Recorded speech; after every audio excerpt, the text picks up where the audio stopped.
বন্ধুরা, আমাদের আজকের এই মাছের ঝোল, ডাঁটা দিয়ে পালং শাক দিয়ে আলু দিয়ে মাছের ঝোল। আর মাছের ডিম হয়েছে, মাছের ডিম দিয়ে মাছের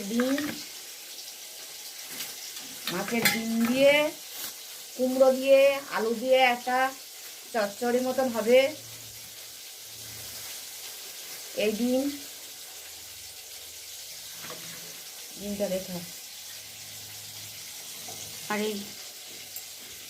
আর এই কাটাকাটি হচ্ছে কুমড়ো, ডাঁটা, আলু, পালং শাক।